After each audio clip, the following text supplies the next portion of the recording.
Your shelf is lined with promises. Transform your life in 30 days. The 7 habits that guarantee success. 100 daily practices of millionaires. Self-help books tower over us, each one claiming to hold the key to unlocking our potential. But have you ever noticed something peculiar about these promises? They contradict each other. One guru insists that waking at 5 a.m. is essential for success. Another claims intermittent fasting is the key. A third swears by cold showers and visualization. If you followed every piece of advice from every self-help book you've read, your day would need about 36 hours, and your willpower would need to be superhuman. This is the first fundamental problem with conventional self-development wisdom. It lacks precision about causation. It tells you what successful people do, but not which of those actions actually caused their success. Consider a successful entrepreneur who wakes at 5 a.m., takes cold showers, follows a vegan diet, and meditates daily. Which of these habits genuinely contributed to their success? Which were merely coincidental? And which might even have been holding them back? The self-development industry rarely asks these questions. Instead, it presents correlation as causation, confusing what successful people happen to do with what actually creates success. This confusion leaves us implementing dozens of habits without knowing which ones truly matter, an approach that virtually guarantees overwhelm, burnout, and eventually abandonment of our goals. What if there was a more precise framework? A set of principles that could help you determine exactly which actions genuinely cause your desired outcomes. To find this framework, you'll turn to an unexpected source: legal and philosophical theories of causation. For centuries, legal systems have grappled with a critical question: how do we precisely determine when one event has caused another? This isn't merely an academic question. In legal contexts, determining causation can mean the difference between liability and innocence, between compensation and denial, between justice and injustice. In the courtroom, establishing causation isn't about vague connections or spiritual intuitions. It's about precise determination of what genuinely caused an outcome, based on evidence and logical principles. Today, we'll apply 6 principles from legal and philosophical causation theory to transform how you approach your personal development.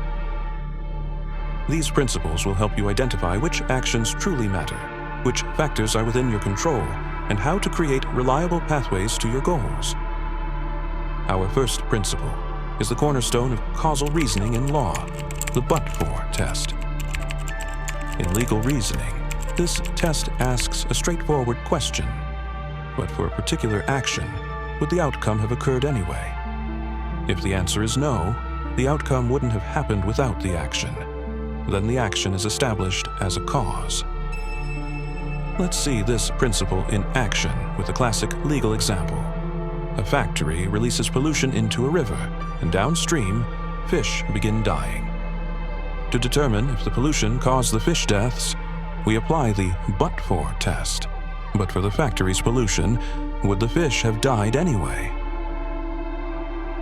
If evidence shows the fish would have survived without the pollution, then the pollution passes the but-for test.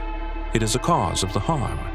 But if evidence shows the fish would have died anyway from an unrelated cause, perhaps a natural algae bloom, then the pollution fails the test. The but-for test isn't about blame or moral judgment.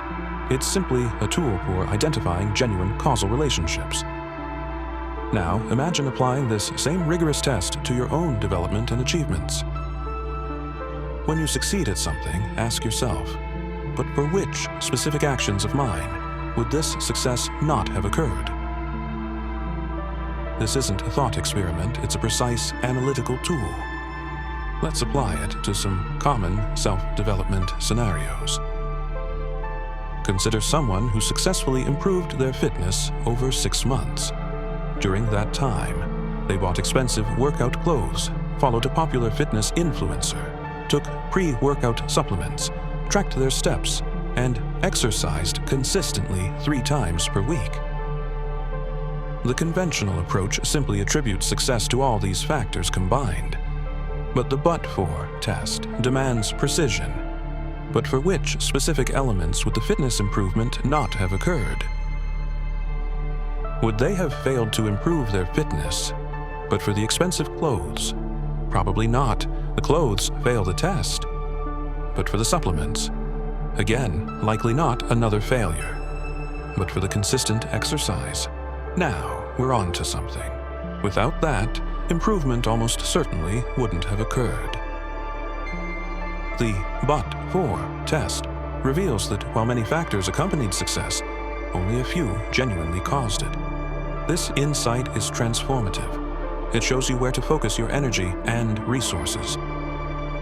Let's apply this test to another scenario. A student improves their academic performance over a semester.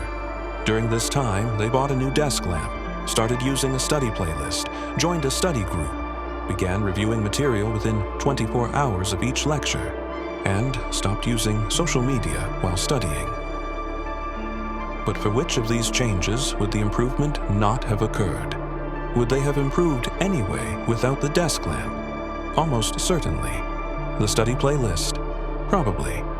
But would they have improved without the immediate review of material and elimination of social media distractions?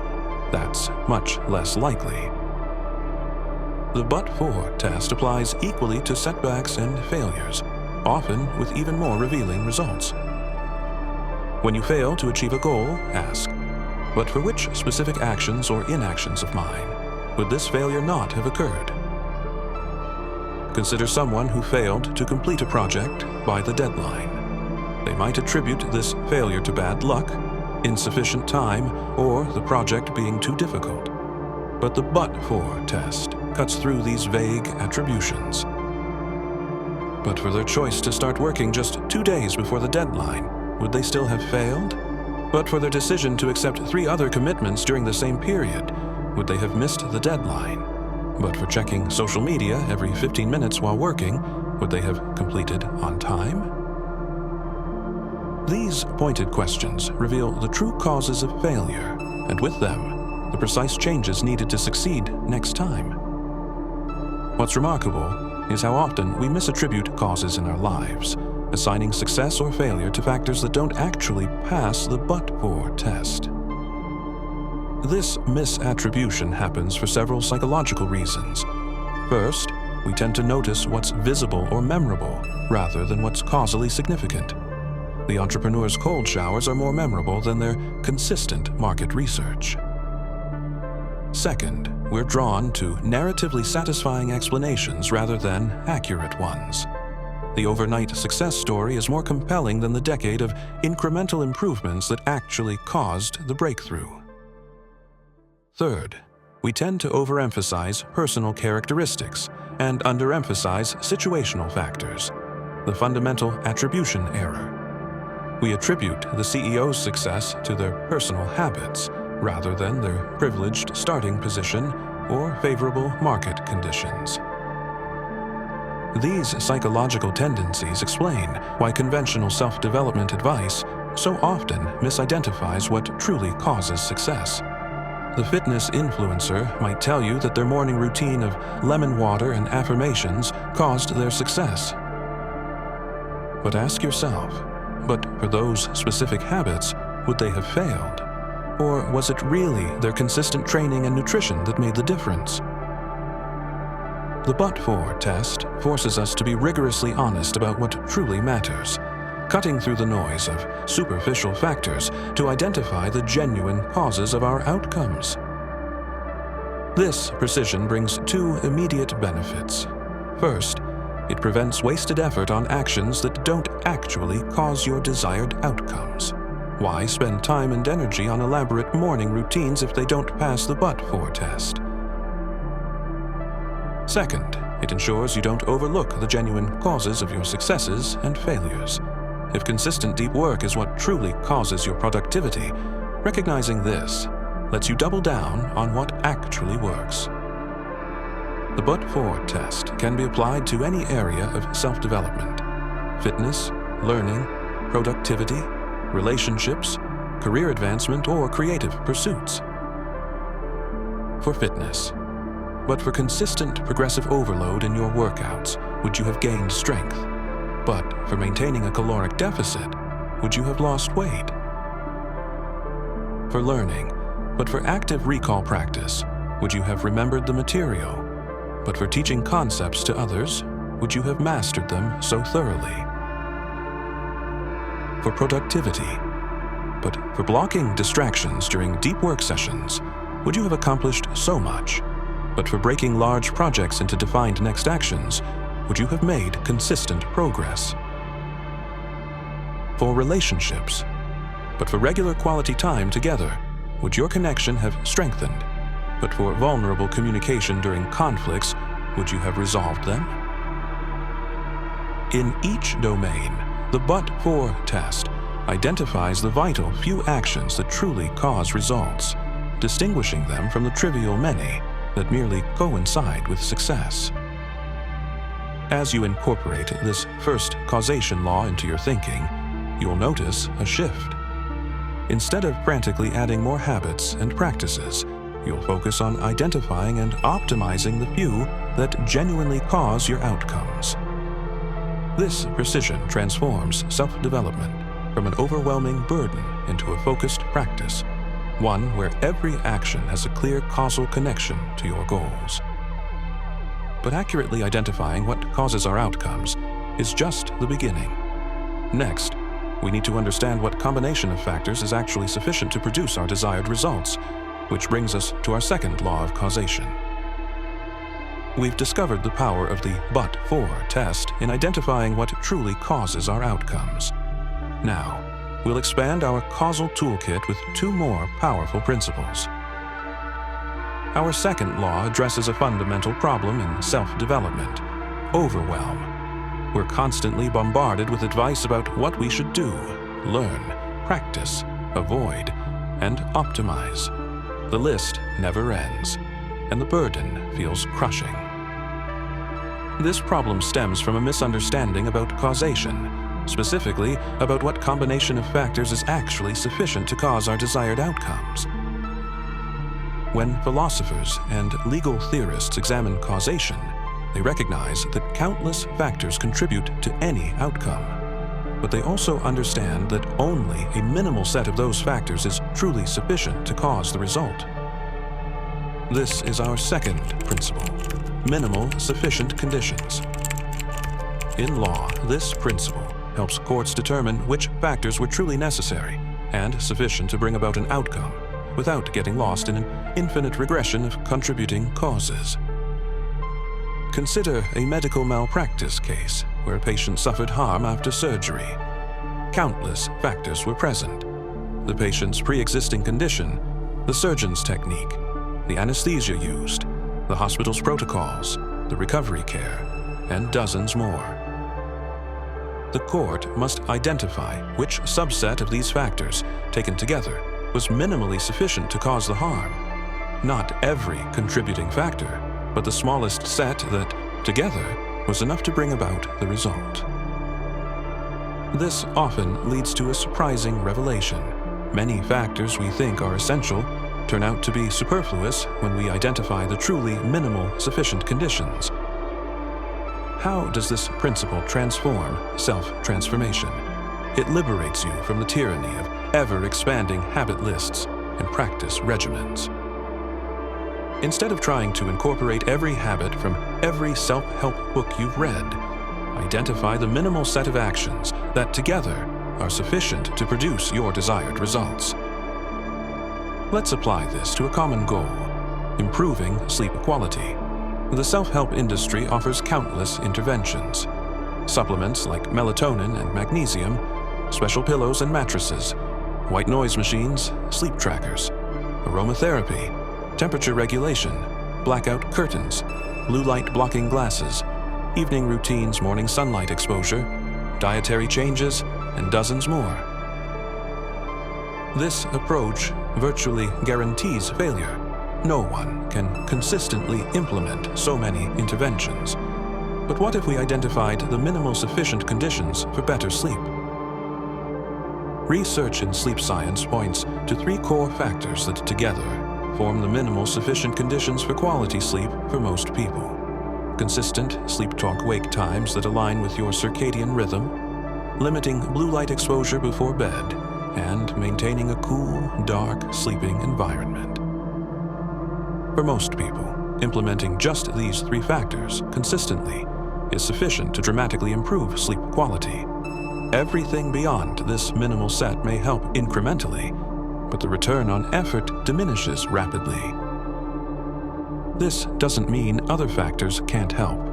They can. But they aren't part of the minimal sufficient set that reliably causes better sleep for most people. The minimal sufficient conditions will vary somewhat between individuals and goals, but they're typically far fewer than we imagine. For building strength, the minimal sufficient conditions typically include progressive overload in resistance training, adequate protein intake, and sufficient recovery between training sessions. This set of 3 factors is sufficient to cause strength gains for most people. For learning new information effectively, the minimal sufficient conditions typically include active recall practice, spaced repetition, and teaching, hot, and explaining the material to others. These 3 practices are sufficient for effective learning. For sustained productivity, the minimal sufficient conditions often include eliminating distractions during focused work periods, breaking large projects into defined next actions, and regular review of your task management system. For building meaningful relationships, the minimal sufficient conditions typically include regular quality time together, effective communication during conflicts, and expressions of appreciation. These 3 factors are sufficient to build strong connections. In each domain, identifying the minimal sufficient conditions liberates you from the burden of trying to do everything, allowing you to focus on the vital few factors that actually cause your desired outcome. This principle doesn't just simplify, it clarifies. By identifying what's genuinely sufficient to cause your desired outcome, you gain confidence that you're doing enough. The gnawing fear that you should be doing more subsides. The minimal sufficient conditions principle also reveals a startling truth. Many of our elaborate self-improvement regimens are performative rather than causal. They make us feel like we're doing something without actually causing our desired outcomes. The entrepreneur who spends hours on an elaborate morning routine might be better served focusing on the minimal sufficient conditions for business growth: consistent customer development, iterative product improvement, and sound financial management. When we mistake performative actions for causal ones, we waste precious time and energy on interventions that fail the minimal sufficiency test. Now, an important clarification. The minimal sufficient conditions aren't always simple or easy.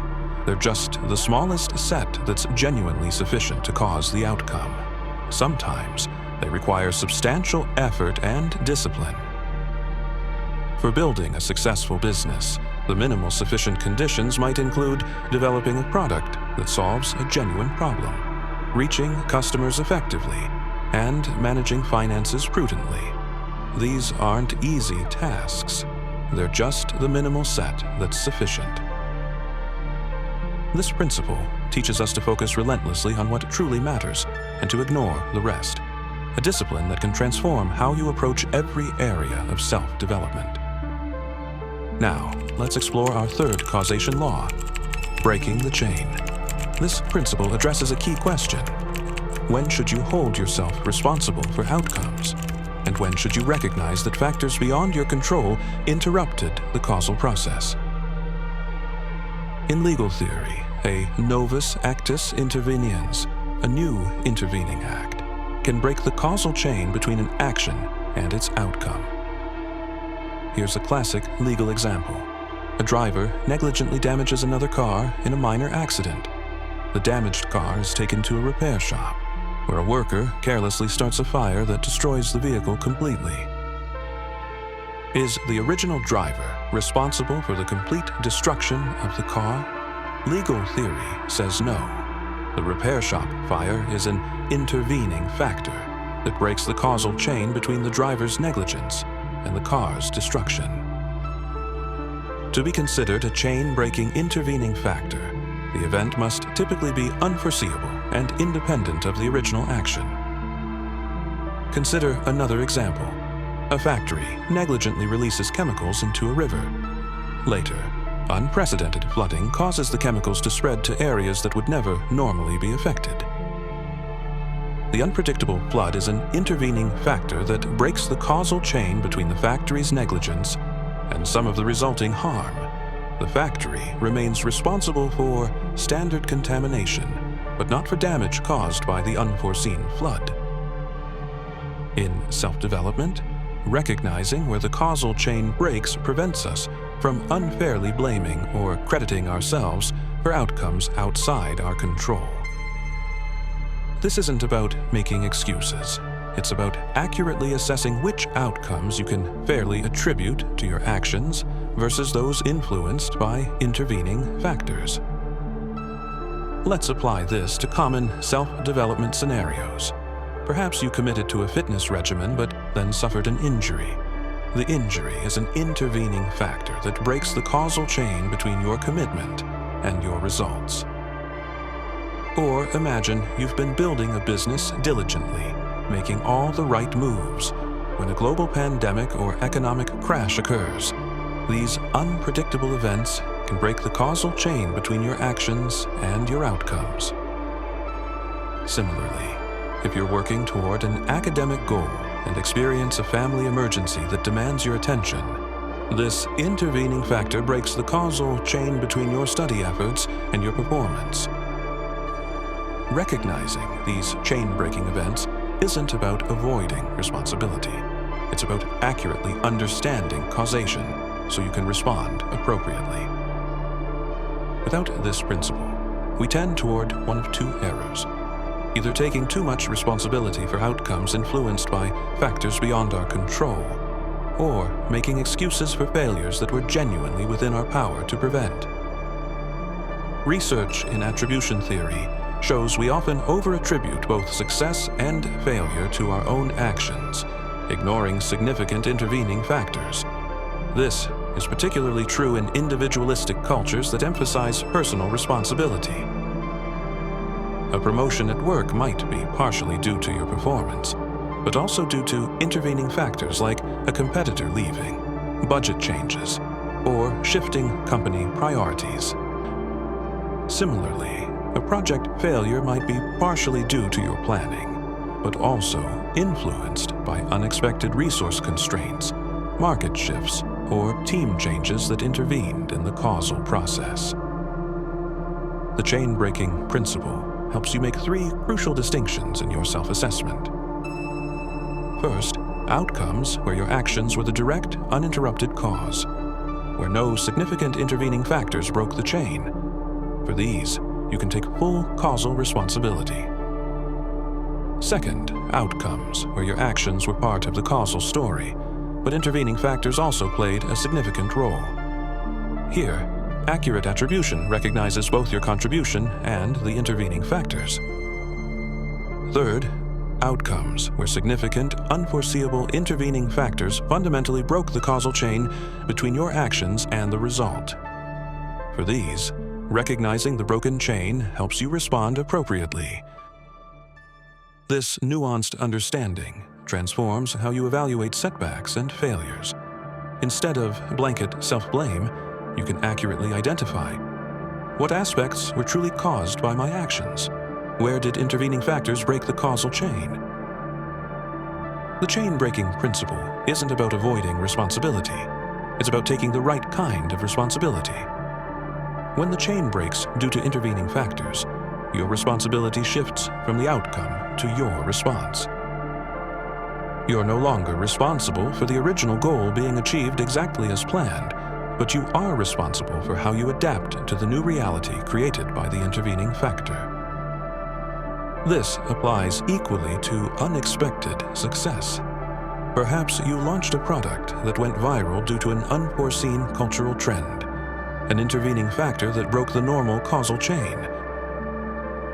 Recognizing this chain-breaking event prevents you from developing false beliefs about what caused your success, helping you accurately identify which of your actions genuinely contributed versus where luck intervened. We've now reached a crucial midpoint realization. Causation isn't about assigning blame or credit, it's about understanding precisely how actions connect to outcomes so you can make better decisions. The first 3 laws of causation help us analyze past events with precision. The but-for test identifies causes, the minimal sufficient conditions principle streamlines our approach, and the breaking the chain principle helps us recognize intervening factors. But self-development isn't just about understanding the past. It's about creating the future, and that's where our next 3 principles become essential. As we move into the second half of our exploration, we'll discover how foreseeability, complex causation models, and causal boundaries can transform not just how you understand outcomes, but how you create them. So far, we've discovered 3 powerful tools for understanding how our actions connect to outcomes.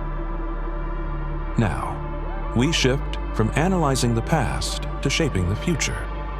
Our next 3 principles focus on how to apply causal reasoning to create the outcomes you desire, rather than merely understanding why things happened. Our 4th law addresses a critical aspect of causation that bridges past and future: foreseeability and responsibility. In legal reasoning, reasonable foreseeability is central to establishing responsibility. You're generally responsible for consequences you could reasonably predict, even if you didn't specifically intend them. Consider the famous case of Holsgraf versus Long Island Railroad. Railroad employees helped a passenger board a train, unaware he was carrying fireworks. The fireworks fell and exploded, causing scales at the other end of the platform to fall and injure Mrs. Holsgraf. The court ruled that the railroad was not liable because the harm to Mrs. Holsgraf was not reasonably foreseeable from the action of helping the passenger board. The causal chain existed, but the outcome was too remote from the original action to create responsibility. Contrast this with a case where someone drives at high speed through a school zone. If they injure a child, they're liable because that outcome is reasonably foreseeable from their dangerous driving, even if they didn't intend harm. This principle of foreseeability dramatically transforms how you approach decision-making in your personal development. Before acting, ask yourself, what are the reasonably foreseeable consequences of this choice? This shifts your focus from immediate actions to the causal chains you're initiating. Let's apply this to common self-development scenarios. If you consistently skip sleep-to-work extra hours, the foreseeable consequences include decreased cognitive function, impaired health, and diminished productivity over time. The foreseeability principle holds you responsible for these reasonably predictable outcomes, even if you didn't explicitly intend them. Your choice initiated a causal chain with foreseeable results. Similarly, if you consistently postpone difficult conversations in a relationship, the foreseeable consequences include growing resentment, deteriorating trust, and eventual relationship breakdown. Or consider financial decisions.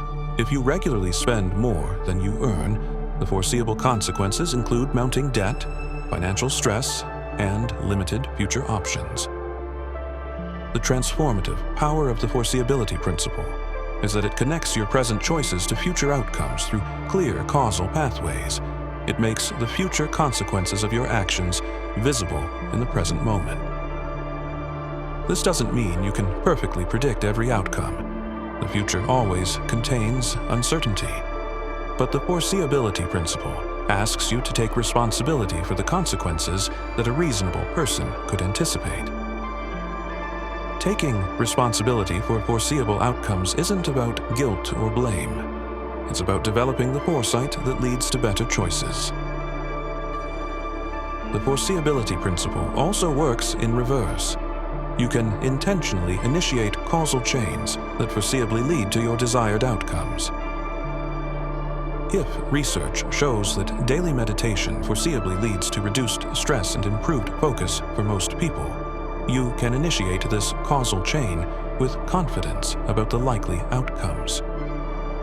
Similarly, if consistent networking foreseeably expands professional opportunities, or regular skill practice foreseeably improves performance, these become strategic causal chains you can initiate.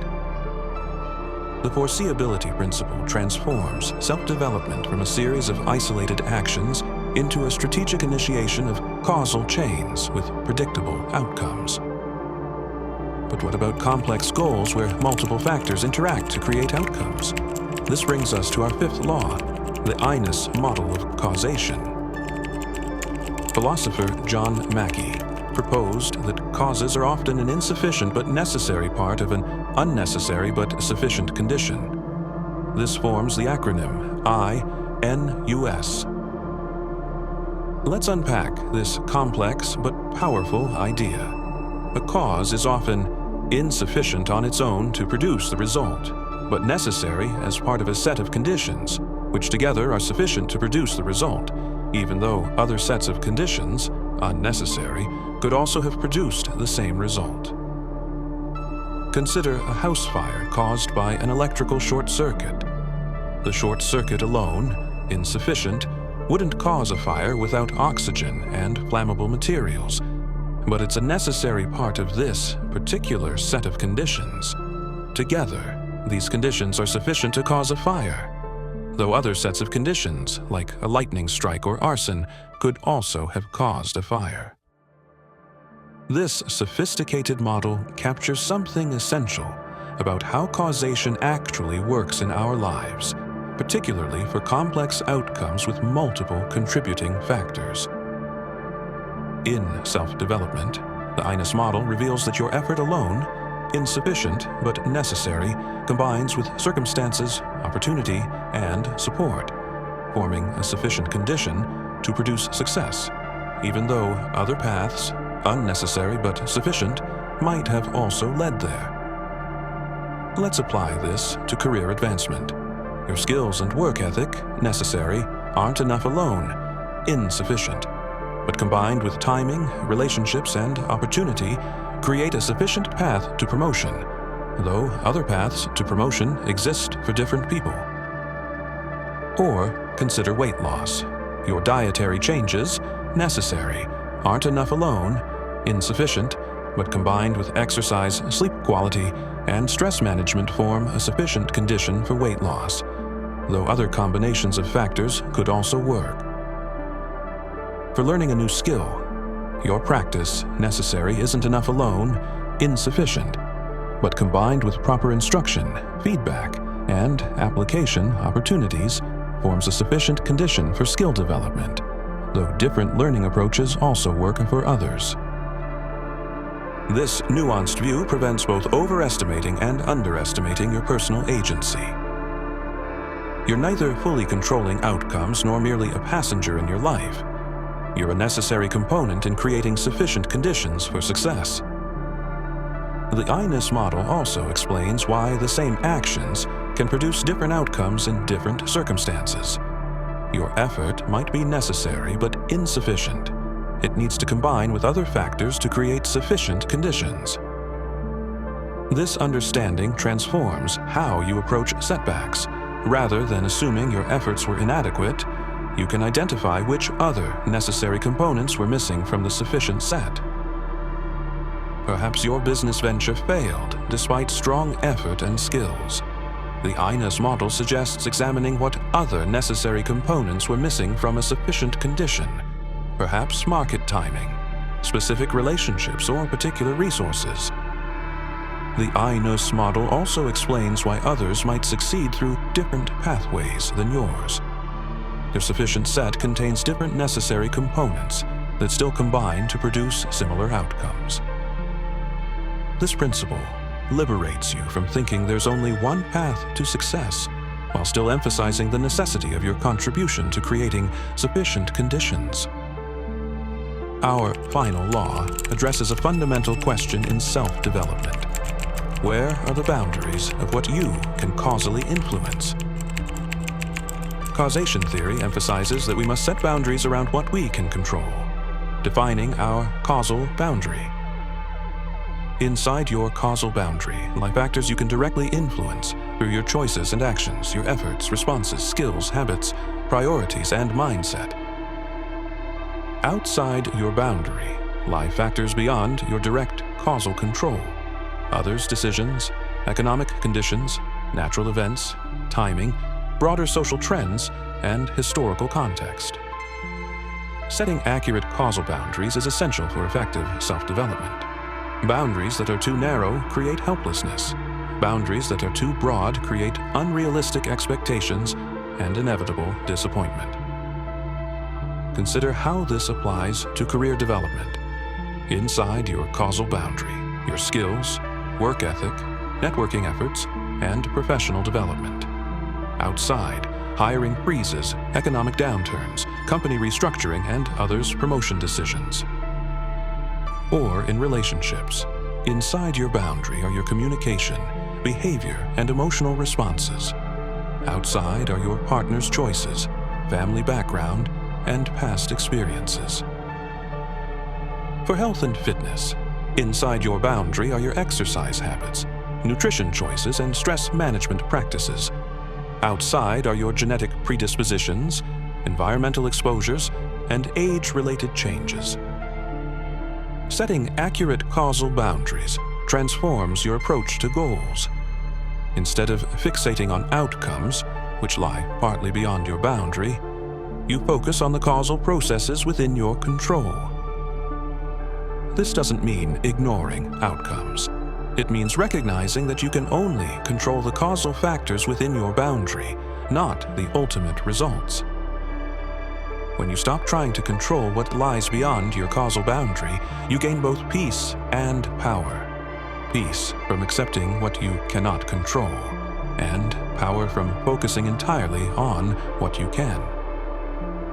The causal boundary principle also explains why generic advice often fails.